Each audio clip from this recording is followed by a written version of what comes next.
கர்த்தருடைய பரிசுத்த நாமத்துக்கு மகிமை உண்டாகட்டும். ஆஸ்வதிக்கப்பட்ட காலை வேளையிலும் பிரைஸ் மீடியா ஊடாக உங்கள் யாவரையும் சந்திப்பதிலே மிகுந்த மகிழ்ச்சி அடைகிறேன்.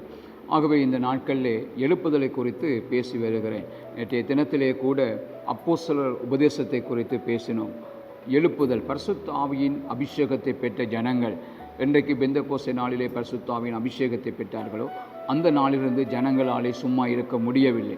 ஏனென்று சொன்னால் ஜனங்கள் கர்த்தருக்காக ஏதாவது ஒன்றை சாதிக்க வேண்டும், கர்த்தருக்காக எழும்பி பிரகாசிக்க வேண்டும், தேவனுடைய சித்தத்தை நிறைவேற்ற வேண்டும் என்ற வாஞ்சை ஜனங்களுக்குள்ளே இருந்தது.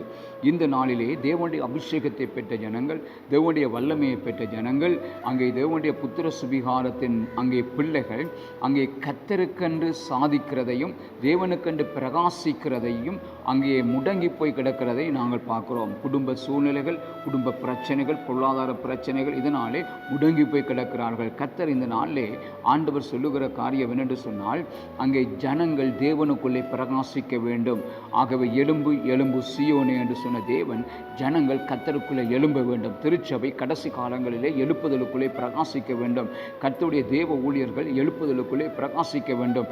அந்த நாட்களிலே உபதேசத்துக்குள்ளே தரித்திருந்தார்கள். இன்றைய நாளிலே நான் பேச போகிற காரியம் அந்யோன்யம். ஆகவே ஜனங்கள் எல்லாரும் என்ன செய்தார்கள்? ரெண்டாவது, அங்கே ஞானஸ்நானத்தை பெற்ற ஜனங்கள், அபிஷேகத்தை பெற்ற ஜனங்கள், கர்த்தருடைய வரங்களை பெற்ற ஜனங்கள் எல்லாரும் கூடி வந்து அந்யோன்யத்துக்குள்ளே அங்கே கூடி வந்து ஐக்கியமாக இருந்தார்கள்.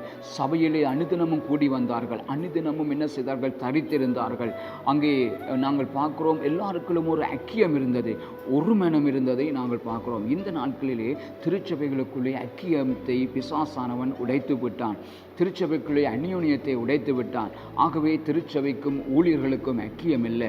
ஆகவே அங்கே குடும்பங்களுக்குள்ளே, கணவன் மனைவிக்குள்ளே ஐக்கியம் இல்லை. சகோதரர்கள் சகோதரர்களுக்குள்ளே ஐக்கியம் இல்லை. அங்கே உறவுகளுக்குள்ளே ஐக்கியம் இல்லை. அயல் வீடுகளிலே ஐக்கியம் இல்லை. இந்த அந்யோன்யத்தை பிசாசானவன் என்ன செய்தான்? அப்படியே உடைத்து விட்டதை நாங்கள் பார்க்கிறோம். ஆகவே தேவன் இந்த நாளில் அங்கே விரும்புகிறார், எவ்வளவு அபிஷேகம் இருந்தாலும், எவ்வளவு வல்லமை இருந்தாலும், அங்கே எவ்வளவு ஆசீர்வாதம் இருந்தாலும், அங்கே அந்யோன்யம் ஐக்கியம் என்பது ஒரு முக்கியமான ஒன்று. ஆகவே இது இல்லாமல் ஒன்றுமே செய்ய முடியாது. வேதம் சொல்லுகிற லூக்கா 2:52 இயேசு கிறிஸ்துவானவர் ஞானத்திலே, வளத்திலே, தேவகிருபையிலே, மனுஷ தேவிலே அதிகமாய் விருத்தி அடைந்தார். நல்ல கவனியுங்கள். அங்கே எருசலேமுக்கு அங்கே மரியாளும் யோசேப்பும் இயேசு கிறிஸ்துவை அழைத்து கொண்டு போகும் பொழுது அங்கே அவர்களுடைய உறவுகள் மத்தியிலே இயேசுவை விட்டு போனார்கள். பாருங்கள், அந்த நாட்களிலே உறவுகளின் ஐக்கியம் இருந்தது, உறவுகளின் ஒற்றுமை இருந்தது, அந்யோன்யம் இருந்தது. அப்போஸ்தலர் ஊழியம் எழுப்புதலுக்குள்ளே வந்ததுக்கு காரணமே ஐக்கியம் இருந்தது. பேதுருவை பிடித்து கொண்டே சிறைக்குள்ளே அடைத்தார்கள். ஆனால் பேதுரு நல்லா உறங்கிக் கொண்டிருந்தார். ஆனால் நாங்கள் பார்க்கிறோம், ஜனங்கள் எல்லாரும் ஒருமனமாய் கூடி வந்து தன்னுடைய தேவதாசனுக்காக அந்யோன்யமாய் ஐக்கியமாய் ஒருமனமாய் கூடி வந்து ஜெபம் பண்ணி கொண்டிருந்தார்கள். அன்பார்ந்த சகோதரனே, சகோதரியே, நல்ல கவனிங்கள். உங்களுக்குள்ளே ஐக்கியம் இல்லை என்று சொன்னால், அந்யோன்யம் இல்லை என்று சொன்னால் அங்கே எழுப்புதலுக்குள்ளே கடந்து போக முடியாது. முதலாவதாக அங்கே நல்ல கவனிங்கள், திருச்சபைகளுக்குள்ளே ஐக்கியம், ஆகவே குடும்பங்களுக்குள்ளே ஐக்கியம், ஆகவே கடவுளோடு ஐக்கியம். இப்படிப்பட்ட ஐக்கியங்கள் இல்லை என்று சொன்னால் என்றைக்கும் தேசம் எழுப்புதலை காண முடியாது. உங்களுக்குள்ளே கர்த்தர் விரும்புகிறார், எழுப்புதலை கொண்டு வர வேண்டும். இன்றைய கால வேளையிலே அங்கே ஒன்றை சொல்லுகிறேன், உங்களுக்கு ஐக்கியத்துக்குள்ளே வாருங்கள். யாராவது மனஸ்தாபம் இருந்தால், யாரையாவது மன்னிக்க முடியாத சுபாவம் இருந்தால் உடனடியாக போய் சூரியன் அஸ்தமனத்திடையிலே அவனுடைய கோபம் தணிய வேண்டும் என்று சொல்லுகிறது. அவனோடு போய் ஐக்கியமாகுங்கள்.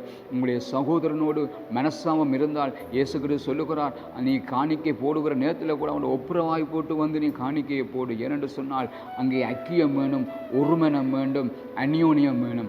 ஆகவே சகோதரர்களுக்குள்ளே ஐக்கியம், குடும்பங்களுக்குள்ளே, கணவன் மனைவிக்குள்ளே ஐக்கியம். இன்றைக்கு காலகட்டத்திலே பாருங்கள், பிரிவினைகளோடு எவ்வளவு பேர் ஊழியம் செய்கிறார்கள். ஆக ஒற்றுமை இல்லாமல் ஊழியம் செய்கிறார்கள், கசப்போடு ஊழியம் செய்கிறார்கள், பொறாமையோடு எரிச்சலோடு ஊழியம் செய்கிறார்கள். எப்படி தேவன் தேசத்துக்குள்ளே எழுப்புதலை கொண்டு வர முடியும்? எப்படி திருச்சபைகளுக்குள்ளே எழுப்புதலை கொண்டு வர முடியும்? எப்படி உங்களுடைய தனிப்பட்ட வாழ்க்கையில் எழுப்புதலை கொண்டு வர முடியும்? ஆகவே அங்கே இன்ற நாளில் கர்த்தர் விரும்ப அந்யோன்யத்துக்குள்ளே நாங்கள் கடந்து வர வேண்டும். முதலாவது அப்போஸ்தலர் உபதேசம், இரண்டாவது அந்யோன்யம். ஆகவே இந்த அந்யோன்யத்துக்குள்ளே நீங்கள் கடந்து வந்தால் கர்த்தர் உங்களை ஆஸ்வதிப்பாராக. நல்ல காலை வேளையிலே தேவன் உங்களை ஆஸ்வதிப்பாராக. கண்களை மூடி கர்த்தரை நோக்கி பார்ப்போம். நல்ல பிதாவே, இந்த காலை வேளையிலே அந்யோன்யம் இல்லாமல், ஐக்கியம் இல்லாமல் இருக்கிற ஆண்டவரை திருச்சபைகள், இருக்கிற குடும்பங்கள் இன்றைய நாளிலே ஒன்று சேருவதாக. ஆண்டவரை எல்லா தடைகளும் உடைக்கப்படுவதாக.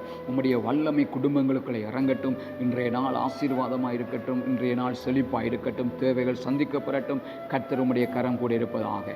பிதா குமாரன் பரிசுத்தாய் நாமத்திலே ஆசீர்வதித்து ஜெபிக்கிறேன் நல்ல பிதாவே.